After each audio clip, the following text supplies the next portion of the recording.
1 teaspoon எண்ணெயை சேர்த்துக்கலாங்க. எண்ணெய் கொஞ்சம் சூடானது. 1/4 டீஸ்பூனை விட கொஞ்சம் கம்மியாக வெந்தயம் சேர்த்துக்கலாம்.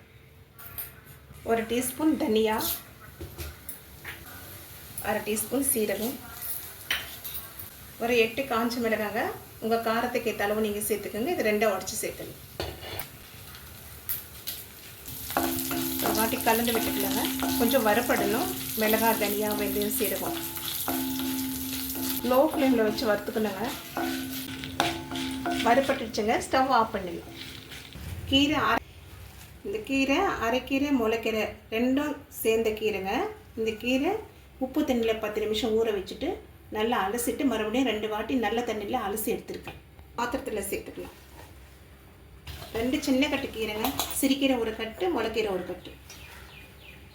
இந்த பெரிய சைஸ் தக்காளி 1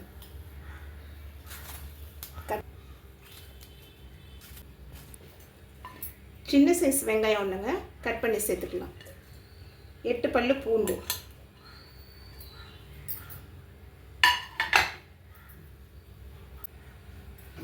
இப்போ வறுத்து வச்சிருக்கிற மிளகாய், தனியா, சீரகம், கொஞ்சம் வெந்தயம் இதையும் அதில் சேர்த்துடலாம்.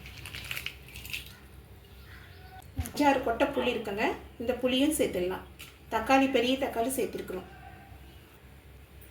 தண்ணி கொஞ்சமாக சேர்த்துக்கலாங்க. கீரையில் தண்ணி இருக்கும், அதனால் கொஞ்சமாக சேர்த்துக்கலாம். மீடியம் ஃப்ளேமில் மூடி போடாமல் வேக வச்சுக்கலாங்க. கீரை வேகிற வரைக்கும் ஒரு வாட்டி கலந்து விட்டுக்கலாங்க.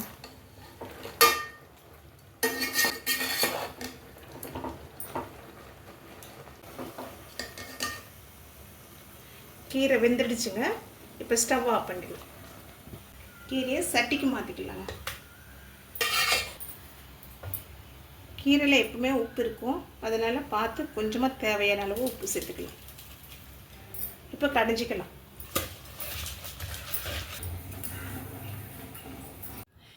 வேக வச்சு தண்ணி சேர்த்து கடைஞ்சிக்கலாம். 1 டேபிள் ஸ்பூன் எண்ணெயை சேர்த்துக்கலாம்.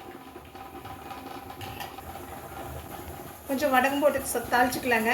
உங்களுக்கு வடகம் இல்லைன்னா கடுகு, சீரகம், உளுத்தம்பருப்பு போட்டு தாளிச்சிக்கலாம். ஒரு காஞ்ச மிளகாய் உடச்சி சேர்த்துக்கலாம். கொஞ்சம் கருவேப்பிலை சேர்த்துக்கலாம். தாளிப்பு வறுபட்டுடுச்சு. ஸ்டவ் ஆஃப் பண்ணிடலாம்.